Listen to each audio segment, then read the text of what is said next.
All rise and shout. It's time for What's Trending.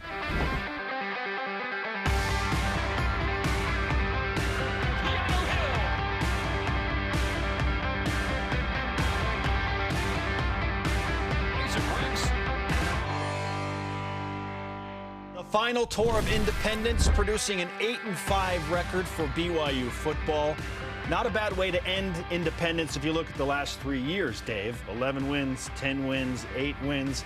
It's 29 victories and only 9 losses. So, yeah, Kalani Sitake's got something going as BYU transitions into the Big 12. But as we pointed out yesterday and have done so on many shows leading up to our finale show of 2022, there are some big shoes to fill. Yeah. Jaron Hall, Puka Nacua, Gunnar Romney. You look at the offensive line, losing the Barrington brothers. We think maybe Blake Freeland's going, even though he hasn't officially announced. Maybe he will, maybe he won't.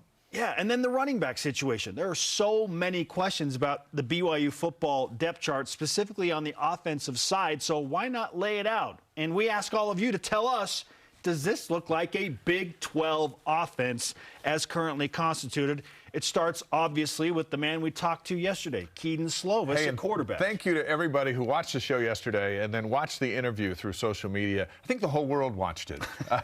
But we know Cougar Nation expands the globe, and people are so interested in Slovis. And I thought our interview, his portion of our interview, I thought was fascinating. We learned a lot about him, and you pencil him in as quarterback number 1. He's not coming here to sit the bench. Anyone who thinks that's nuts. Yeah.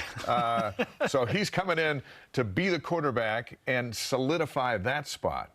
And as you look at his numbers, I don't know if BYU could have found a better candidate with the potential he has to fit that role. Okay, so if you're not familiar with Kedon Slovis's numbers and his accolades, once upon a time in 2019, he was the Pac-12 Offensive Freshman of the Year. He was tabbed as one of the top 5 quarterbacks in the 2021 NFL Draft. Didn't work out for him at USC, dealt with some shoulder injuries, had a hamstring situation he was working through as well. His coach got fired? His coach gets fired, he goes to Pitt, and it wasn't the fit that he was looking for, so back in the portal, and now he's at BYU and looking to regain some of that prestige that he had so that he can make the jump to the NFL and try and give BYU 3 consecutive starting quarterbacks in Provo that now are NFL quarterbacks. And at Pitt, he went 8-4, and he's coming to BYU. That's why he's not playing playing UCLA in the bowl game today.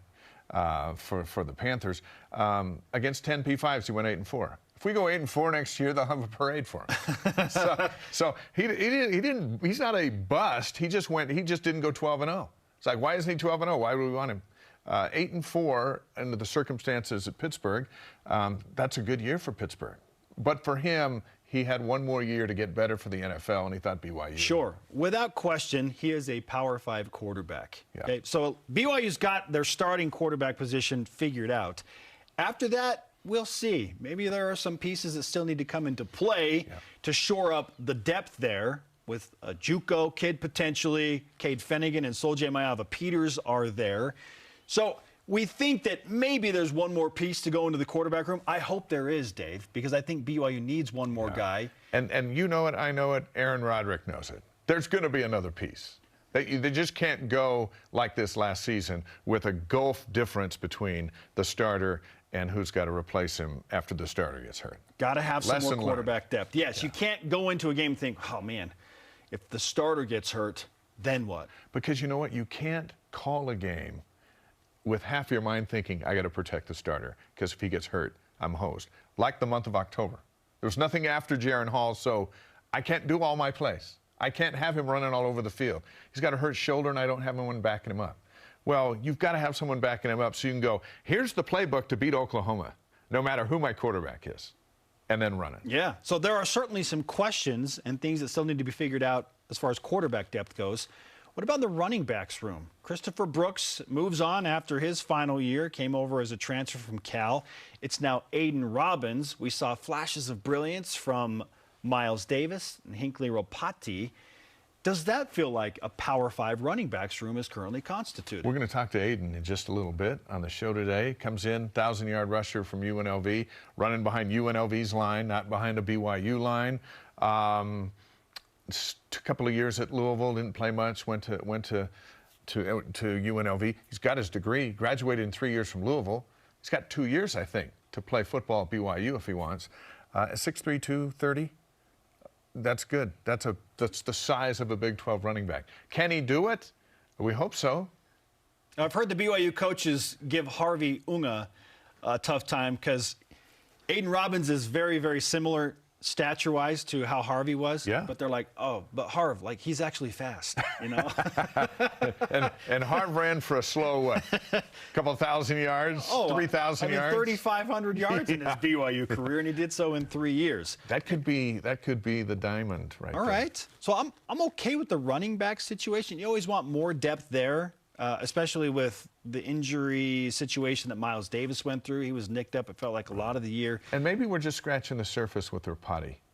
You know, when given the football late in the season, that's the first time we saw him, really, was late in the season. Could be. Your fullback, your fullback is back in Mason Wake. I like the tight ends, Dave. Yeah. Isaac Rex, Jackson Bowers is a 4-star recruit, comes in. BYU is anticipating that he will contribute immediately. Ethan Erickson had some big catches this year, one for a touchdown that's coming to mind right now, and a great catch. I'm okay with the tight ends, and for the most part, I'm okay with the 3 main receivers that BYU brings back. Again, that's just a depth situation, right? Yeah, yeah, and Epps, Hill, Roberts, that's a Big 12 receiving core. Who's behind them? That's the job of the offseason. You got to get some guys behind them. Now we get to the offensive line. And we had a conversation this morning, and we're kind of thinking, whoa, okay, maybe the offensive line is a bigger project than we were initially thinking because of the transfers of Clark and Campbell-Barrington. Granted, I think most of us thought Clark might actually make the jump to the NFL. I was not anticipating that he would be back at BYU. I just didn't see him going to Baylor and joining his brother Campbell. But then if Blake Freeland ultimately decides to go and he's committed to the Reese's Senior Bowl, right? Now where does BYU go? Because you return Kingsley Suamataia, who is amazing and will have a bright NFL future, and you bring back your center Connor Pay, who is the captain of that offensive line. But then we start to ask some questions. Okay, well, who is going to play the guard positions? Right now, Braden Keim has got some experience. Sam Dawes, not a name that we have talked about a lot. Tyler Little. I mean, these are guys that we know who they are because we're the insiders, but they haven't had much experience on the field in meaningful games. And then Lasala Tai is a guy that BYU coaches are super high on. We think he's going to be a monster, akin to Kingsley Suamataia. Yeah. But after him, it's Sione Vekoso. So a lot of inexperience and kind of some things that need to shore up on the offensive line. So to me, it's a huge question mark. Yeah, and that's something to watch in spring practice. Probably more so than the other things is that group up front and the group behind them.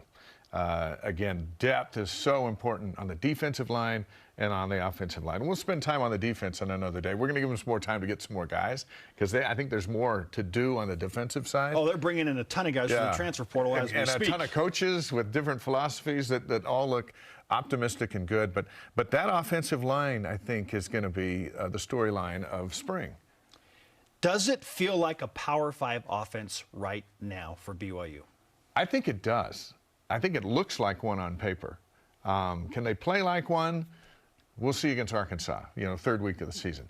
But I like that it's Sam Houston, who's going to be a challenging team in their first year in D1, but they've been good coming up, giving a lot of teams trouble. And Southern Utah, I like that those are the first 2 games to work out some of this stuff and kind of see where we're going in the running game and throw game and all that stuff. And then Arkansas, and then 9 Big 12 games after that, and then a bowl game. So, our biggest problem has been having a team that's still standing at the end of the season going to a bowl game.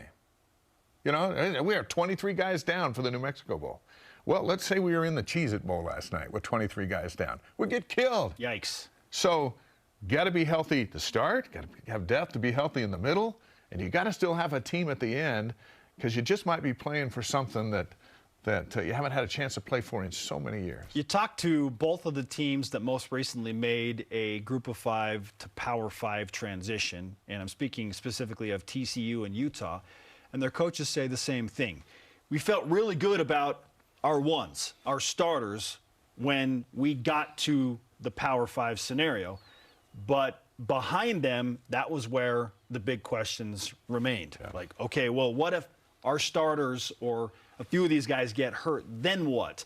And that's where it takes a little while to kind of build that depth. That's the challenge for BYU, Dave, is to try and build that depth and do so in an accelerated time frame. That's really difficult. Yeah, and that's life in the big time.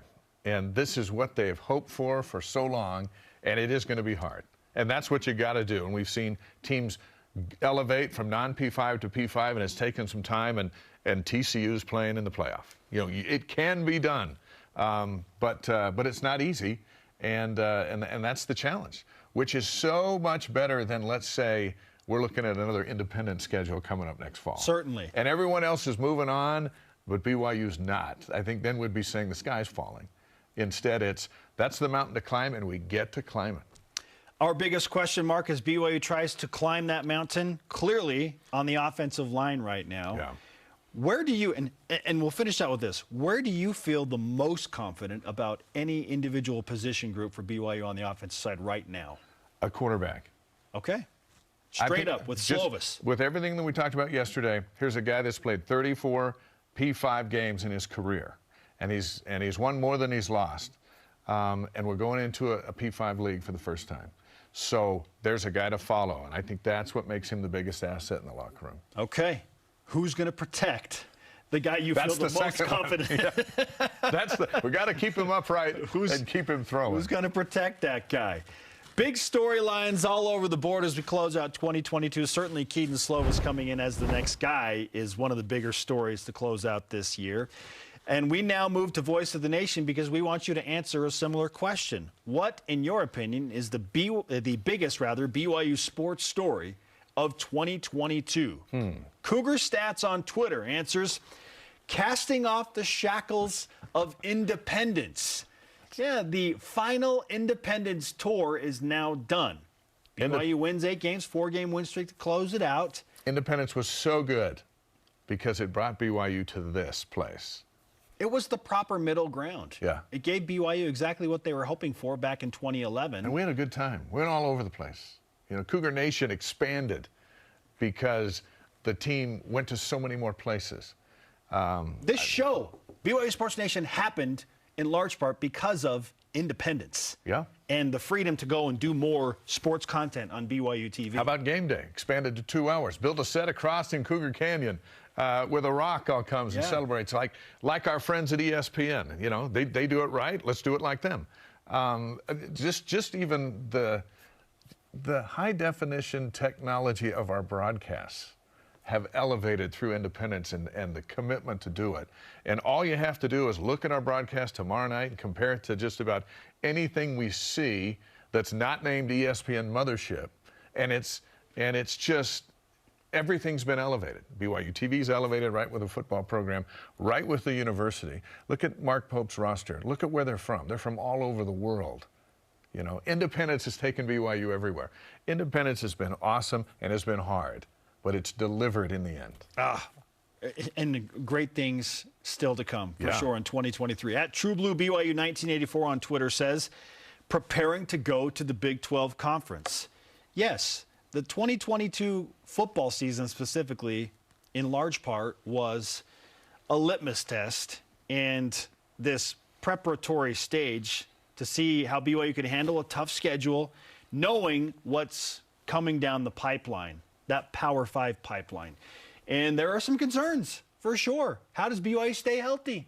How do they avoid a catastrophe like they had in October, where some injuries happen and your quarterback's banged up and you don't win a game in the month of October? Like BYU, those experiences, as hard as they were, can, in a strange way, be beneficial for them as they try and prepare for what is going to be a gauntlet in 2023. It's interesting, too, that with the exception of a few, as BYU's played these P5s, they haven't gotten killed. They'll get blown out. You know, there's a non-P5 trying to be a P5 that's going to become a P5, and even over the 12 years in the games they've lost. So many close games against the measuring sticks, as opposed to, we're up here and you guys are way down there, good luck. Yeah. And I think that gives us optimism for coming in September.